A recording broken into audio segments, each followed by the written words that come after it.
Hello, guys. This is Jerry Learns Business. I got a very special guest. He played one of the roles in Mischief. Mischief is currently my favorite movie. So it was so crazy how I just randomly stumbled on him on Facebook. But I was like, you know what? Let's get Chris Nash on here. This is Chris Nash, an actor and a musician. In fact, I just learned from him he was a musician before he was ever an actor. So, Chris, man, welcome. Hey, thank you. You got a lot of confidence in yourself, don't you?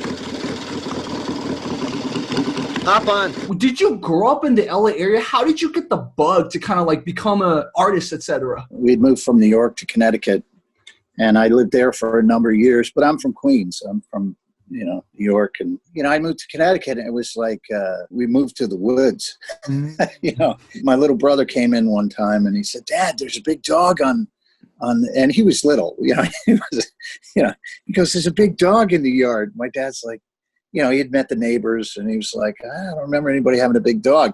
So he goes out there, and he comes back in, and he's kind of smiling and shaking his head, and he goes, "That's a deer." Wow. We'd never seen anything other than cats and squirrels, I didn't get along all that great. I had a lot of friends, but I just didn't feel comfortable there. So at 15, I hitchhiked out to California, and I lived on Venice Beach for about a year. Pretty much I came out here to be a musician. I had a bunch of publishing deals, and I had a record deal with EMI, and I was being courted by Geffen, and then I ended up at Lorimar writing songs.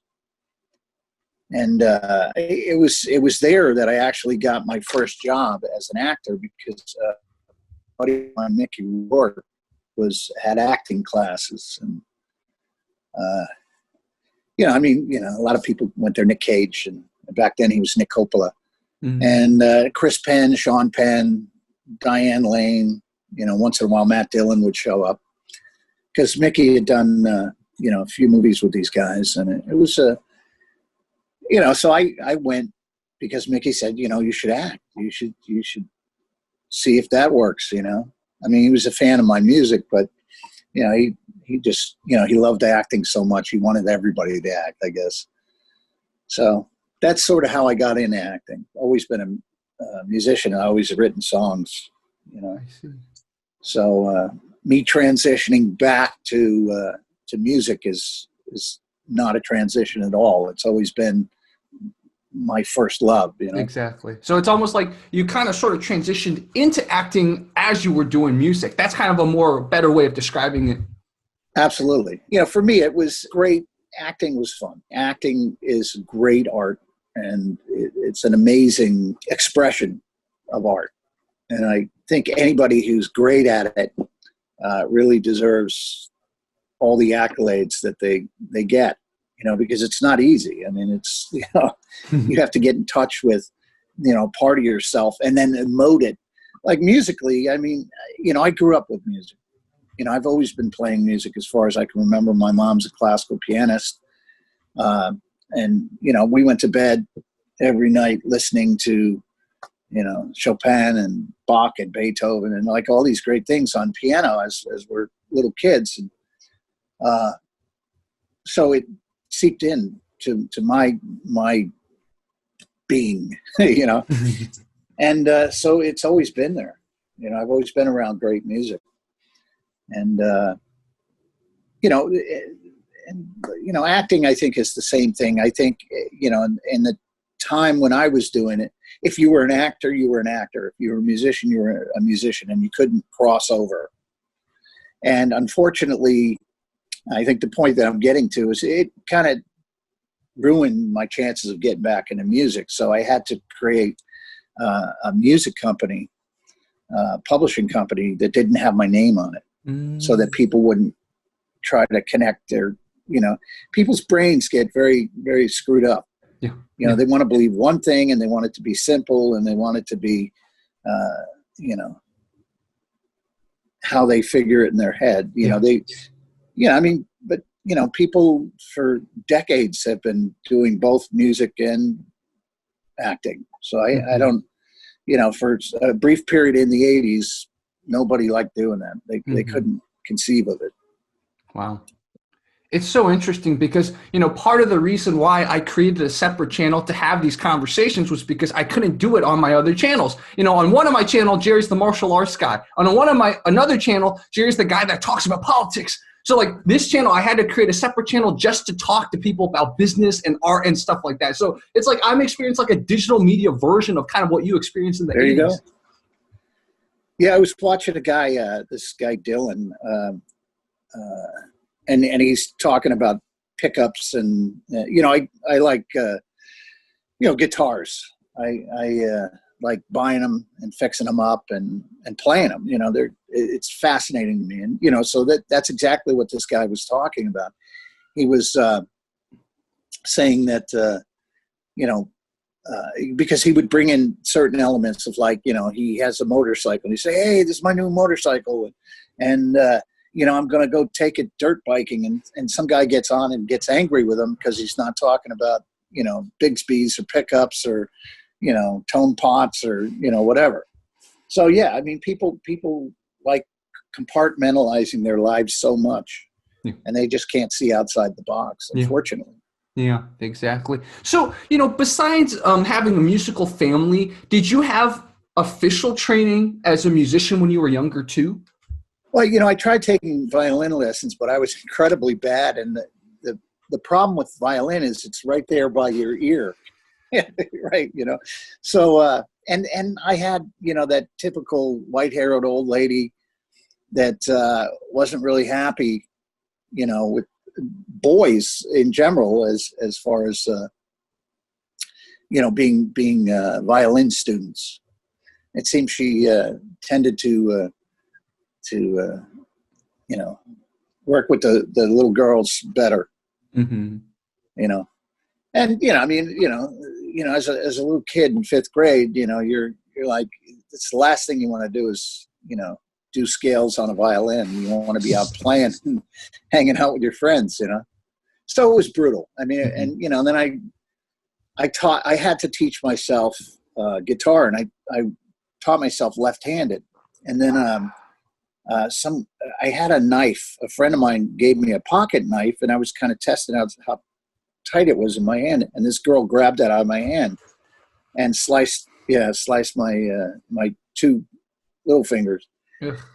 And so I had to relearn everything right-handed. Mm-hmm. And so I did that by playing piano and learning piano chords as a guitarist, which helped me later on. But it was tragic because I started getting really good, So I had to start over.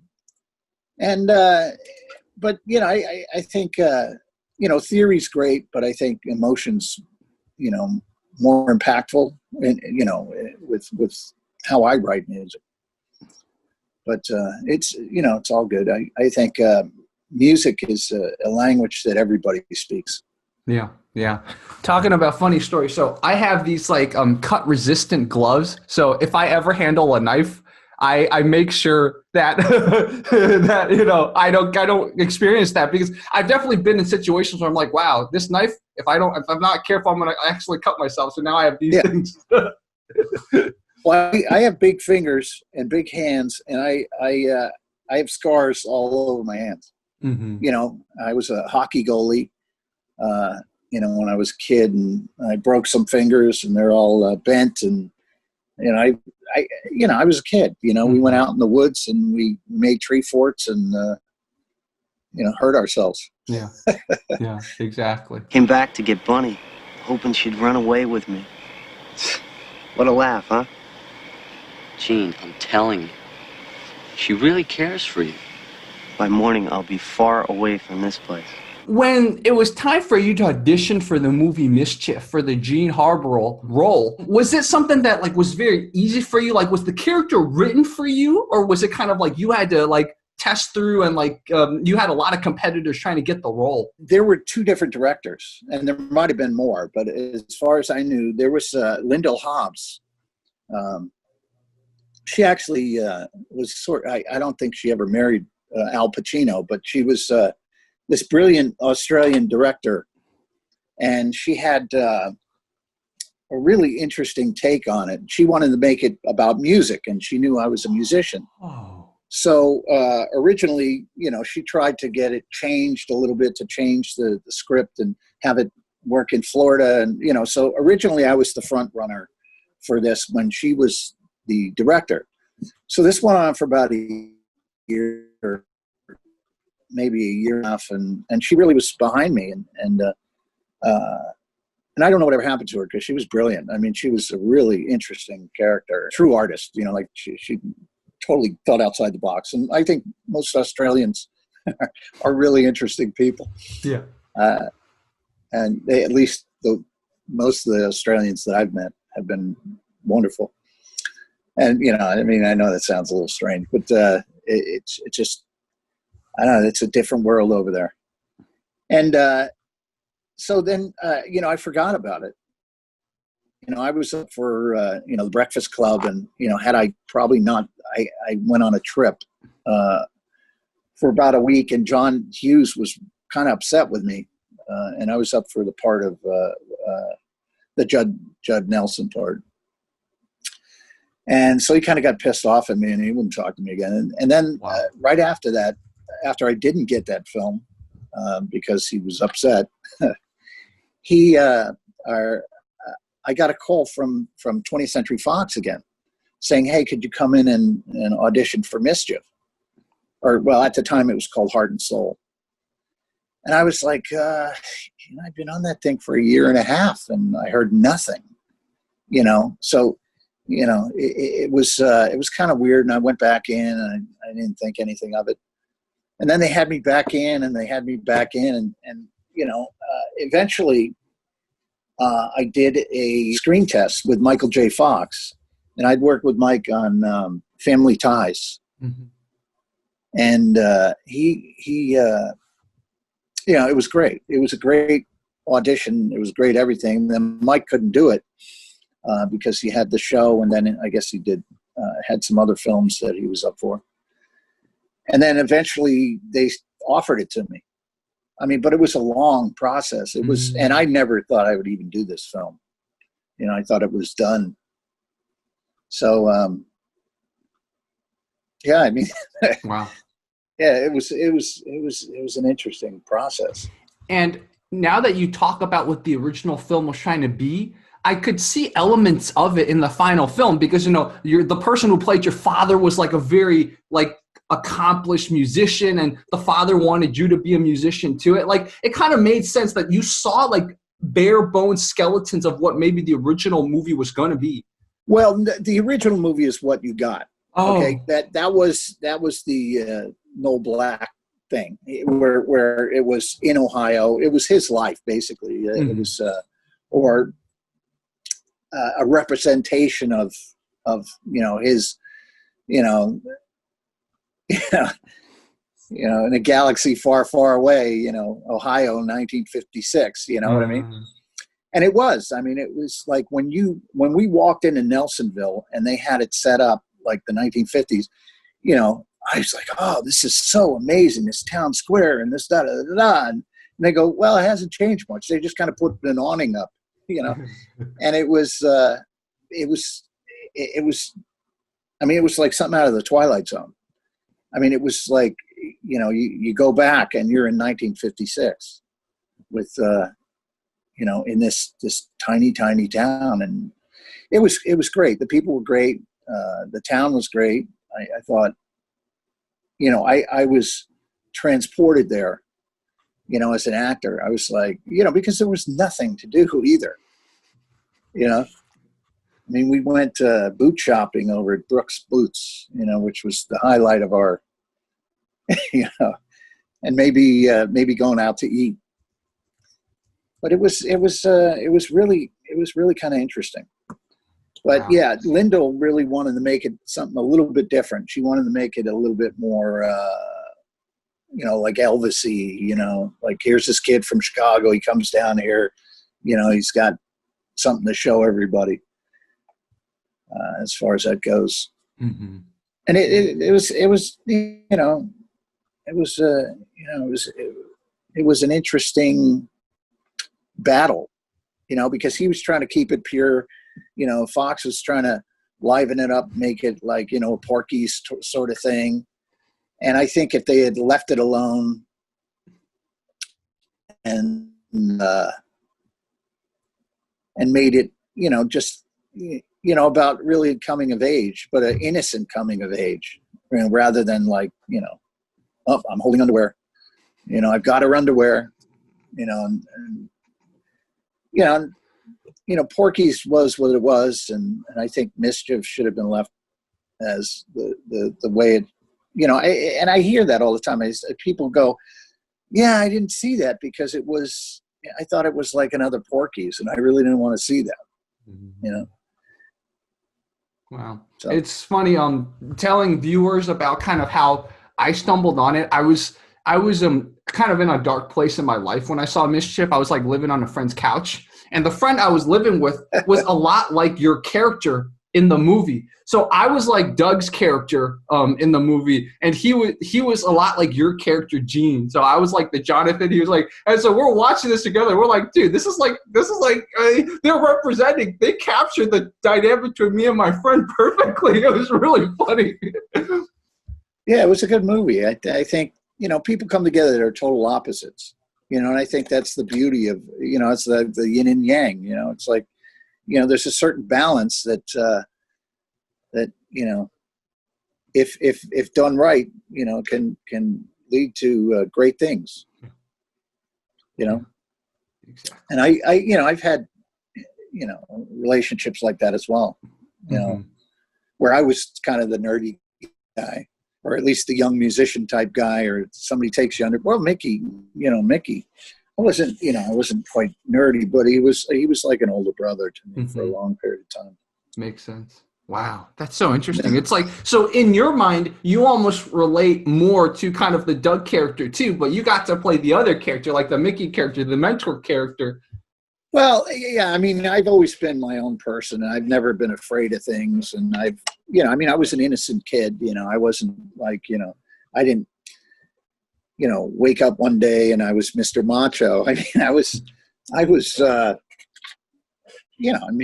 pretty innocent, and, so I could understand where the Doug character, was, very nervous, with his love interest, Marilyn, and I was that kid, and I had that experience where I was, this dopey sort of fawn-like creature, and I think everybody is to some extent. And I think that's the beauty of it, because everybody can relate to certain aspects of each character. I had a friend that was being picked on, and he was kind of like a Doug character, and the guy kept picking on him, and slowly, over a period of time, I saw him kind of beef up my friend, and I was like, hey man, if you want me to handle this, I can handle it. He goes, no, I'm going to handle it,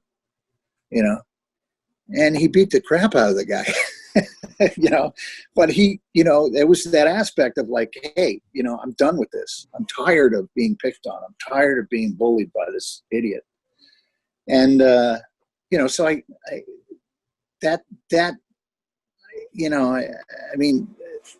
those are great, leaps that people, make, throughout life. They take a stand and they say, hey, this isn't going to happen anymore.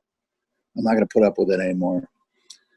And, so that's what that's what I love about this movie, because, everybody can get, each character has, something to bring to the table that I think is really great. Mm-hmm. Makes sense. And so after this movie, did you find that sort of like the struggle we talked about, the challenge we talked about earlier, where people want to almost like put you in one box? Did you find that was happening to you after this movie, or did that happen to you even before this movie? Like, they didn't want to see you as a musician. They want to see you as an actor. Yeah, for sure. They wanted to see me as an actor, and they wanted to see me as, this sort of bad boy sort of thing. And, you get sick of doing that. So what I did was I was with CAA at this point. I had left my other agency because the main woman over there ended up getting married and getting on a boat, and, touring the world for a year. she was she was the one that got me jobs. I mean, she was the one that spoke specifically, for me, to the casting directors and all that sort of thing. And she would tell me how it went because, I'm not very social. I'm not very good socially, I mean, amongst musicians I am. But as far as, the corporation and how to do things, and, she was my in and she was my interpreter, I guess. And when she left, I had the opportunity to go to CAA, and I went to CAA, and that was, I believe, a mistake. But because I kind of got lost in the shuffle, I think they more hired me so that I wouldn't be as much competition for some of their acts. And and then I sort of went, I want to play some bad guys. I want to play the really bad guys. I wanted to play the guys that are interesting, that, or, the Joker, or type guys, or the guys that are,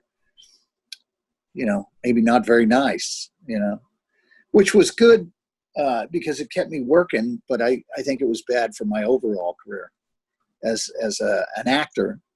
And at that point, I really wanted to get back into writing music and doing that sort of thing.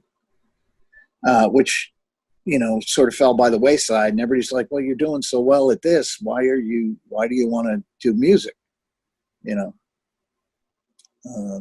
So that was frustrating. That's when I really started focusing on putting together a production company, for music publishing. And tell me about that journey. How did you find sort of your team to put together that music production company or music publishing company? Well, it was me, and that's basically it. What I did was I created a character who was my manager. He was my music manager because I couldn't sell myself. So what I would do is I'd call up the music supervisors pretending to be this guy. This is where I used my acting ability. I'd be like, yeah, I got this act, his name's Chris, and he writes some great songs. Can I submit them? So I would get the breakdowns, much like the casting breakdowns. If you want anything done, you got to do it yourself. And there's nobody else that's going to do it for you the way that you would do it, unless you find that miracle person that believes in you 100%. Yeah. And, I've done so many different things in my life, and I've done them, because, what else am I going to do? Yeah. I can't work a 9-to-5 job. I'm not that guy. I don't take direction well as far as, if you're living in a cubicle. I take acting direction well. But, they're just, if you want to do anything, you could do it here. Yeah. We are so fortunate to live in this country where you can get up in the morning, and if you don't want to go to work, you don't have to go to that job. Exactly. You can create anything that, like you do. I mean, here you are, you're doing this blog, and you've got 2 other ones, and that's interesting. That's you creating your own destiny. And I think even within the confines of, the acting world, you could do, Nirvana, something totally different. And when they're all hair bands, and it was one of the greatest things. I hate hair band music. I've never been a fan of, like, some girl licking a boot, like in the videos. I always thought they were stupid. I thought they were mindless. And I thought the greatest thing that ever happened was when, Nirvana came in and changed that whole scope, and, I think anything that's intelligent and, actually says something, it becomes a movement, if it's grounded in truth, and in integrity. I mean, Kurt was screwed up, and, he had a drug problem, but, I think he believed what he was saying, what he was writing about. I mean, it was, It was dirt art. You know what I mean? Yeah. It was from the earth. Yeah. You know? Even the name for his type of music, it sounds like it's from the earth, right? Grunge. That sounds like, ooh. Yeah, exactly. So, you had this production company that you created, and you would call people up pretending to, let's say, be an agent or be someone else. You use your acting. Yeah, I was my manager. Oh, okay. And then, tell me some funny stories. Like, what was the time where like someone believed you until like you had a meeting with them, and they're like, "Oh, where's the manager?" Like, do you have any stories? No, like everything was done by the phone. Okay. I mean, I got on the phone and we started nailing stuff. I was working with a guy named John Hayes. John Hayes is comes from a great music family. His brother Chris is in Huey Lewis, and his sister is an incredible writer, Bonnie Hayes. And then he has another brother who is a drummer. I'm trying to think of his name and who he plays with. But just phenomenal musicians, right? Mm-hmm. So John and I were writing a lot of the songs together, and we would write various different types of music, whether it be funk or, blues, disco, rock, anything. We could do anything. And so, that was a plus. And we just started nailing stuff. We did a lot of MTV stuff, and we did a lot for their movies and Pay It Forward and stuff like that. And it was great. And we did that for a while. And then, I wrote songs for people. And I just, that was that's where I've been for, like all these years. I've done other stuff as well, because I've had kids and I have to, I had to support them and, make sure that they're okay and that they went to school and graduated and stuff. Mm-hmm. It's a journey, man. I mean, it's like, you can't, the worst thing you'd be is dead in the water, not moving. Got to keep moving. And I think that's one of the reasons I really enjoy this interview, because you always kept moving, and it's like you're not moving with the wave, so to speak. It's like, I want to surf my own waves. I'm not going to surf this wave that just happens to come. I want to find that wave that I really want to surf, and that's what you've been doing. Yeah, I've been surfing out to sea. Yeah, exactly. Hold out hope for what it isn't clear. What kind of magic's gonna bring you back here? While I may smile, it's not my heart sincere.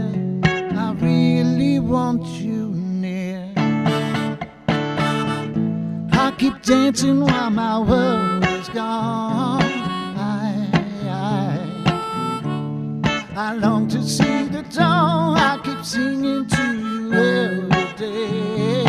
Love. I think the most important thing, and the takeaway that I have, from what I've done, is I'm living the life that I choose to live. That I choose to live, and I think that's more important. I mean, don't harm anybody, live a decent life. And love who you can, I mean, it's like, some people are unlovable, but, or at least they choose to come off that way. And you hang around the people that, that reciprocate. And, I think, the downside, I think, of acting and music and, celebrity is the celebrity part.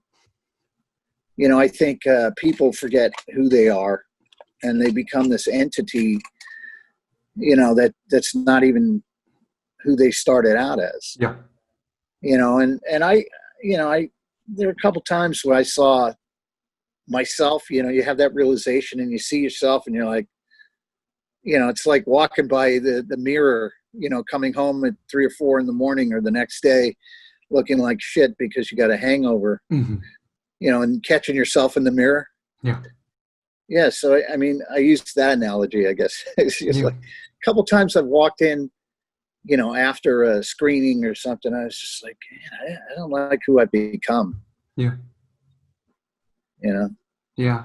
One of the reasons why I kind of stepped away from one of my channels is exactly like You took the words out of my mouth. Like one of my channels, it blew up overnight basically. And so for a few months, like I was experiencing that. I was like, wow, like people are watching my channel. Oh my God, I'm so cool, right? And then after a while, I was like, I looked at myself in the mirror. I'm like, this is not what I want to do. This is not what I want to become. And yesterday, a guy who, he's now my friend, but he found me through that channel. So he started out as a fan. He's like, Jerry, man, I want to help you keep making that channel grow big and blah, blah, blah. And I was like, I told him, I said, honestly, I love what you're doing. I love that you support me, but it's just not what I want. And so like, I had to write him a long thing about how, there's a reason why I had to kind of step away from that channel and like work on stuff like this channel, for example, that are more authentically myself. Well, yeah, I mean, and that's it. When you find yourself, or that version of yourself that's going to get you to ultimately the final version that you can, feel comfortable with is, it's all good. I mean, it's, everything's a discovery. Every day is a discovery. I mean, I write better and better songs every day, I think, because, not everything is black and white. Not everything is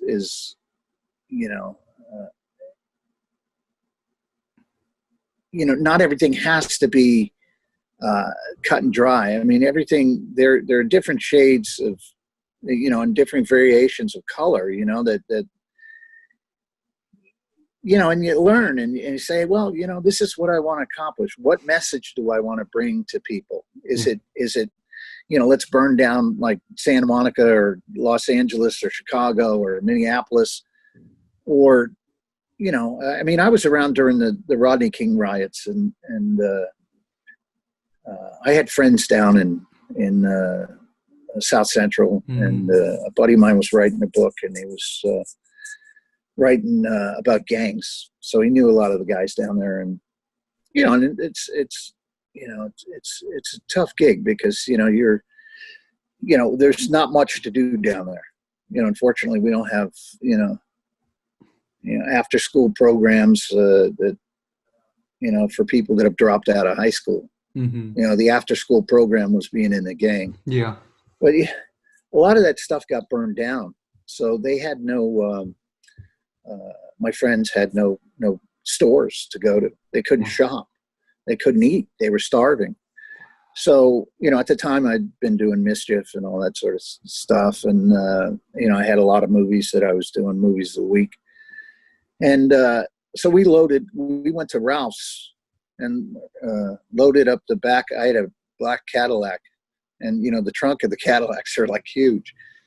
So we loaded up a bunch of bags and we drove up, and the cops had it all cordoned off to South Central. It was one of the main ways in. And they said, what are you guys doing?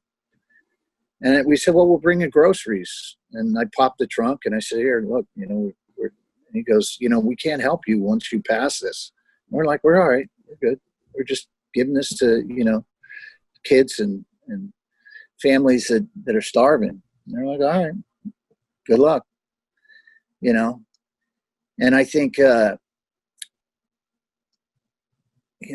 think that experience made me, I shudder now, people burning stuff down, destroying, black-owned businesses as well as, Korean and Latino businesses. And, the fact is, the last thing you want to do when you protest is destroy your neighborhood.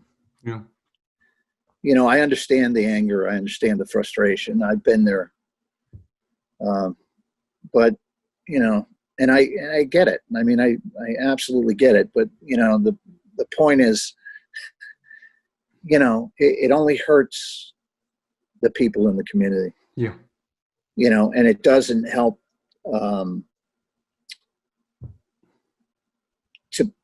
to push forward your cause. Yeah. There's no sympathy, or less sympathy, when people come and destroy things, people that have worked really hard. But again, I understand why, but, and we have to stop, this stupidity, Yeah.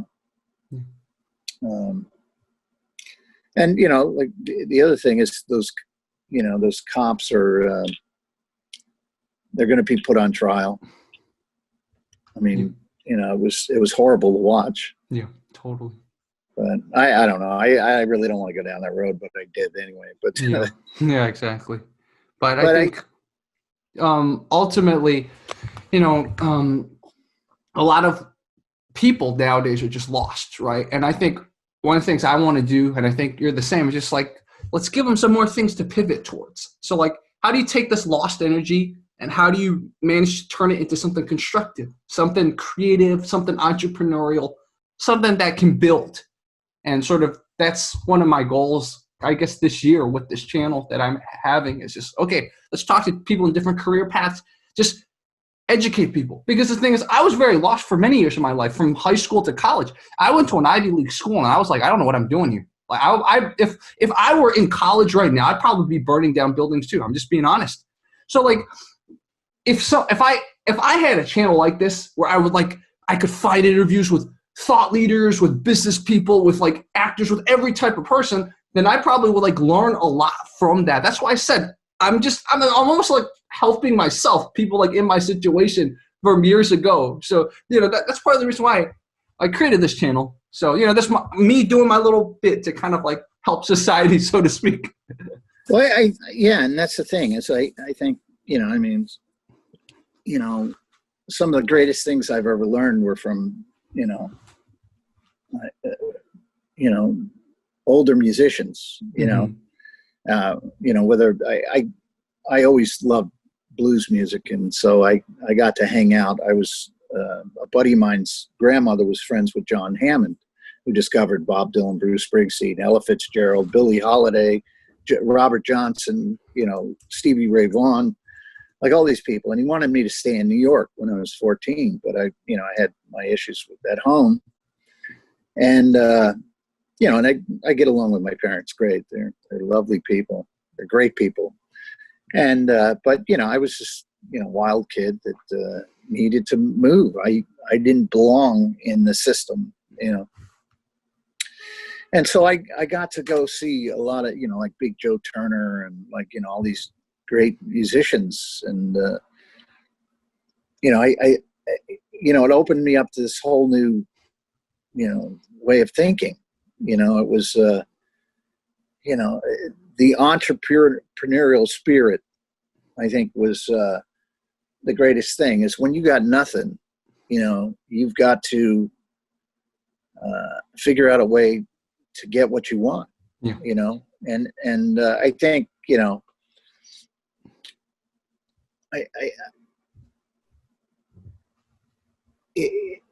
when you're starving,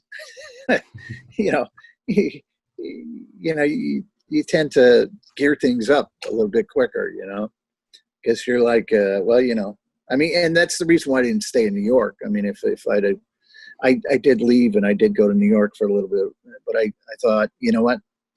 If I'm going to starve, at least I'm not going to freeze to death. I'm going. That's exactly why I came to LA in 2015 too. It's the same exact thought. It's like, if I'm going to starve, at least I'm not going to be freezing.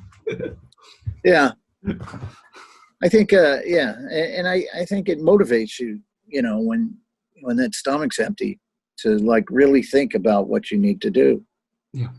And it's like, I think people get lazy when that's I kind of dropped out a little bit of the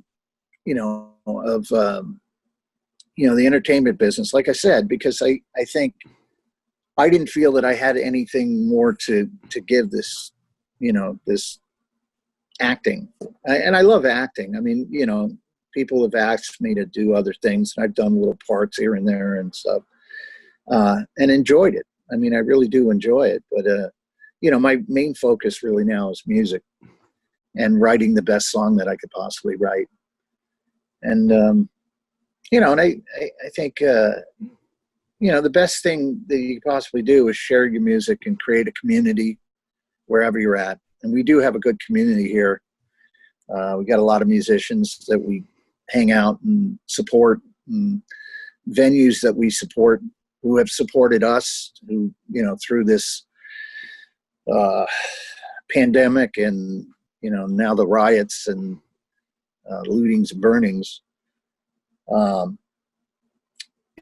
we've raised money for them to try and keep them going. Mm-hmm. And I think I came out here to LA, like you were saying, you said that, people tend to, I think my vision was like the 60s, where, Eric Clapton would play on the Beatles thing and the Stones would come in to play with these guys and those guys would play with those guys. And and it was a shared effort, like Crosby, Stills, Nash and Young. They were like four different guys and they weren't really a band. There were four different guys coming together as this entity. And it was the greatest thing that ever happened. I mean, they were a phenomenal band. Yeah. I mean, every song was a hit.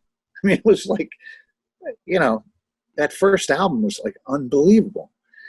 And I think when I came out here, everything sort of became, it was a different mentality. I think it was, and I don't know that it was that way, but that's how it looked to me in the 60s, that people were kind of out to kind of help each other and, and yeah, it was to be cool and it was to be seen and all that sort of thing. But I do think there was an energy there where people came together to create something. Whereas when I got to LA, it was pay to play. And some of these same people that, were producers and stuff on, the Stones stuff. And, they owned some of the buildings. And it became this pay to play, and it became like a real competition. And other bands would talk bad about other bands and stuff like that, rather than saying, "Hey, this is kind of interesting. I'm gonna go see what these guys are about," And so I guess that was sort of my the heartbreak of this business. Yeah. Yeah. I think people, I think people, would do better to, support music and art, especially now that things are falling to pieces. There are no places to play, especially on the West Side. There, a lot of the places are closing up. Yeah. Yeah. The coffee shops, the bars, and I don't know. I mean, I think, artists are what's going to save art. I know business people aren't going to. They destroyed the music business. Yeah, exactly. And I think this is a perfect place to talk about sort of technology and digital media and all that. When like computers, iPhones and all that came along, did you find it helped your music? Like, were you able to reach more people, let's say through like Spotify and all that stuff? Well, the good thing about it was like you could record, I have Logic. I had a neighbor who was in a very big band. And I said, and he was he's a Academy Award winning writer. And I met him because they were redoing their house and they moved in next to my house. Mm-hmm. They rented the house down the street. And I asked him, I said, "Hey, man, did you get this whole, Pro Tools thing?" He goes, "Oh, no, don't do Pro Tools, do Logic." And I said, "Why?" He goes, "Well, I'm a songwriter. I don't, I'm not this gear geek, He goes, "I need it to be as simple as possible. Do Logic. It's a lot easier to do." And so I did it. And then you could share files. You could send them to your friend in Burbank. You don't have to drive there, and that was the beauty of that, is you could do recording in your own home. I mean, this is my recording studio back here. Right. And, I never have to leave, if I don't want to. And I can send files to Europe if I want. Yeah. That's the benefit of that. The downside is I'm not a very social person. I'm kind of, a hermit. I like being left alone and writing songs. And so the pandemic really had no effect on me whatsoever, except maybe going out and playing. I do love going out and playing. And I like being around musicians as well. But, you know, I'm not a gear geek either. So, you know, to do a vlog or even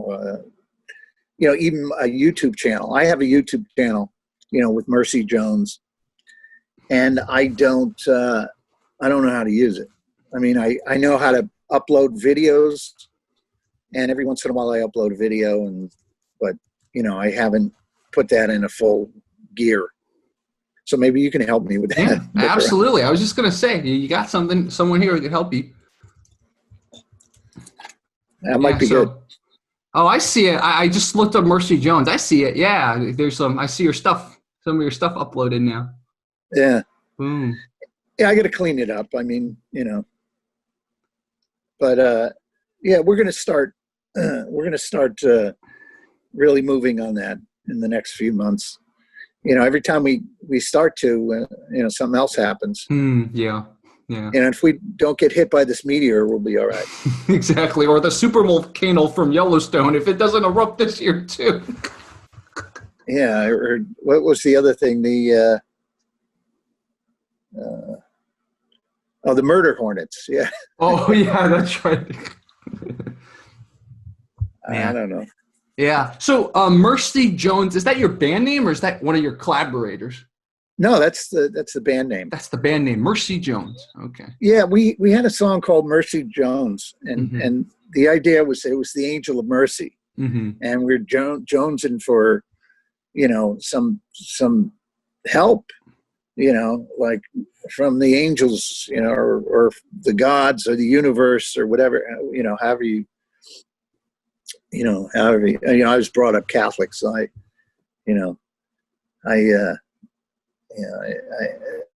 my focus has always been on, this God, and I've since become spiritual, it's not, this, ghastly religion that, hovers over you and the God is looking and watching everything you do. Yeah. Yeah. I'm more into karma, and, it's like you create your own destiny. If you do something good, maybe something good will come back, but if you do something bad, it'll affect you down the line. I'm a true believer in that. And I think, I think, and I didn't even name the band that. Jenny Zepp, who's in the band, who I write a lot of the songs with, came up with that. And I was like, okay, well, let's do it. Let's name that band Mercy Jones after that song. When again the earth wakes to the sun, you and me, my love, will be together as one. I keep dancing while my world is gone. I long to see the dawn. I keep singing to you every day. Love is just a kiss away. Yeah, just a kiss away. Yeah, it's been interesting. We've had a lot of band members. People come and go. And how long have you had this band? I think, well, this band's been around. I mean, ultimately, I think it's been around 4 or 5 years. And like I said, we've had probably 7 different band members in and out of the band. But, eventually we're going to get the right people. Yeah. But that's the case of every band, I think. Yeah. It's like so-and-so used to be in this band, but now is in this band, and they used to know those guys, and now, they used to hate each other, and now they all love each other. Yeah, yeah. But it's true. I mean, it's like, there are a lot of famous bands that, went through the same thing. Oh, so. Totally. I think Metallica is one of the examples I know. Like, there's a documentary on how Metallica just doesn't get along with each other, but they still make music. Well, yeah. I mean, it's like, you're in a bus. I mean, I used to go on tour when I was younger, and you get in a bus with people, and there's always that one person, yeah, they're great, but you know what? They're horrible to live with. Yeah. And then there, the other thing is you also get, the guy is not the greatest bass player in the world, but he's the greatest guy on tour. Everybody loves him, and that's why he works all the time. And yeah, he's a good bass player. He's a real good bass player, but you know, his beauty is he comes in and he makes everybody happy, and it's a party. It's a fun thing, you know. And you know, so it's a delicate balance. I mean, it's like a family. It's like the creepy uncle, you know. It's like you got to invite him, but nobody really wants to, or you know, or that other uncle who's just a blast and everybody loves him, you know. So, but you know, he gets out of hand every once in a while. Exactly. I think I love those two analogies. I think people in general try to balance, yeah, right. Like everyone has both the creepy uncle and the really cool uncle that gets in trouble once in a while. And as we get older, we have to balance that in our systems. Well, it's like the two wolves, you know, that Native American thing, you know, there's the evil wolf and, you know, and the good wolf. And, you know, the takeaway is, you know, how do you tame the bad wolf? Well, you know, it's the one you feed that becomes the more powerful one. Yeah, exactly. So, and I think, you know, of course, that's brilliant. I wish I had said it first, but you know, it's you know, it's like these things that you take away, you know, as you know, you learn and you grow, and you know, hopefully you make a mark on society that's a good mark. Yeah. You know, but I you know, art is, you know, I mean, also, you know, you know, you wonder why some bands make it and some bands don't. You know, these guys aren't so good, but they're kind of funny and, you know, quirky, and it's interesting for the time. And yeah. So I also stopped getting into that sort of thing. You know, I stopped, you know, I'm just going to do what I want to do, and I'm going to play what I want to play. I'm going to be who I want to be. And, you know, it's the best I can do. Yeah. You know, I'm not going to pretend I'm somebody else. Exactly. Which is, you know, I guess what you're saying, you know, when you, you know, shut down the other channel for a while and just say, hey, you know, I need to take a step back. Yeah, exactly. I think the last question I'll ask you is, you know, we're in trying times, but what do you think is next? Are you going to maybe work more on your like online digital presence? Are you going to, once all the lockdown and everything's over, you're going to start touring again? What is next for you as a musician? Well, I want to do all those things. I'm going to start recording. What I want to do is I've got a lot of songs, and they're all pretty good. And so I'm going to start recording them. I'm going to put something out, and then see if, you know, if people are interested in us touring. Mm-hmm. I mean, we played a lot of places, and people are always asking for CDs and this and that and the other thing. That's the other thing is, you know, I'm more a songwriter. So I'm not like one of those guys that sits and records all day. Mm-hmm. I mean, I do, and, you know, but I don't, you know, I don't get the full band and, you know, do the whole works. You know, I just don't have time. Mm-hmm. Unfortunately, my brain is like, you know, Leonardo da Vinci, you know, it's like, oh, I'm going to create a helicopter, you know, or I'm going to do this. I'm going to write this song, you know, and, you know, to my detriment, that's one of the other things that I need to do. I can't, you know, I need to get a good manager, and I need to get a good producer. Mm-hmm. But I got the songs, you know. And the other thing is I'm going to start submitting more songs to movies and television and stuff like that. Mm-hmm. But I really do want to get a presence out there. Mm-hmm. And I have an idea that I'm going to tell you right now. I interviewed Kurt, who has about 12 million subscribers on YouTube. So he was one of the first interviews on this channel. He's a friend of mine. So I think what I'm going to do is I'm going to introduce you to Kurt, and maybe you guys can do a collaboration on his YouTube channel. No, that'd be great. Yeah, one of your songs, maybe like you guys could like arrange it together. You know, he arranges, he records, and potentially just you know, throwing it out there. I can't guarantee anything because he's very busy too, but I think that would be a really cool collaboration between you and Kurt. All right.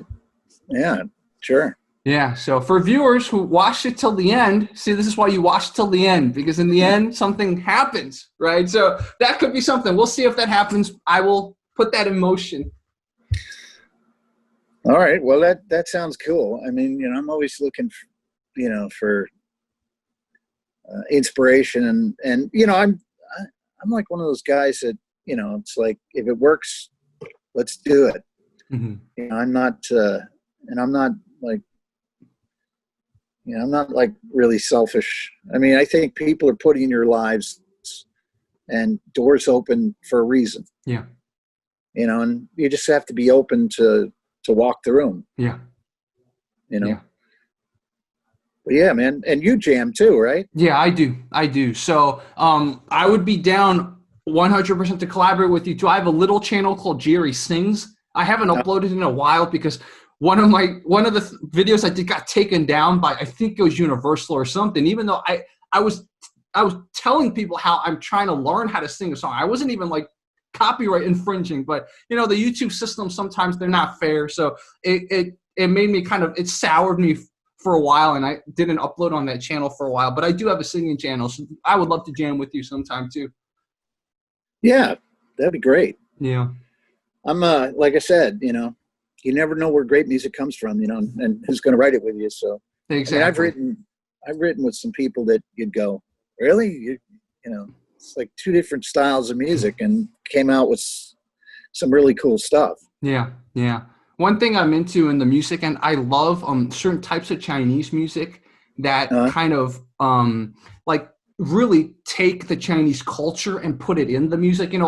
China has a tendency to try to copy things. So a lot of Chinese music just sounds like Western music, but there's also a wave of a lot of cool Chinese artists who are trying to like incorporate the ancient Chinese instruments and the ancient Chinese like melodies and stuff into, and of course the ancient Chinese like poems and stuff into like Chinese music. So like I have another channel where I teach Chinese and stuff like that. And, Chinese culture is a big part of me. So it's like, that could be a way to collaborate. Like we could do some kind of like Chinese Western fusion song or something like that. But that's definitely a conversation for the future. Yeah, that sounds cool. Mm-hmm. I used to listen. I used to have these 4, and it was like Earth, Air, whatever. And it was Tiger, Dragon, something else. And I used to listen to them because they were supposed to, it was sort of like Mozart for kids when they're doing math.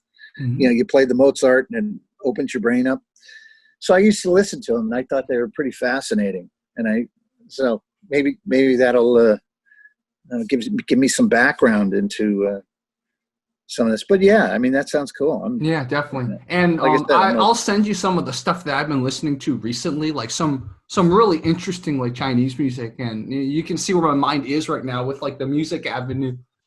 Yeah, well, it's like the Shen Yu. What is that? Those acrobats and those Shen Yun. Yeah, Shen Yun. Yeah. My Chinese is not good. But anyway, they're phenomenal, and the music is incredible. It's sort of like Cirque du Soleil of China, Yeah. But these guys are like incredibly, just unbelievable. Mm-hmm. Well, yeah, man. I mean, I'm open. You got Definitely. my number, right? Definitely. You have my number, right? I don't, but I'll get it from you later. Yeah, I'll send it over to you. Definitely. So for viewers, this was Chris Nash, musician and actor. If you guys have any questions, we'll bring Chris back. I'm sure Chris will be part of the creative collaboration in the future. If you guys have questions for him or whatever, leave them in the comment section. We can bring him back to answer and do another talk, and look forward to more collaborations and other artistic avenues too. Yeah, I'm not doing much. We got, pandemic and lockdown and riots and all sorts of stuff. And hopefully as things open up, we can start actual work. Yeah, exactly. So lots to look forward to. Anyway, I want everybody to be peaceful, love your neighbors, hug them, see if you can be helpful to people.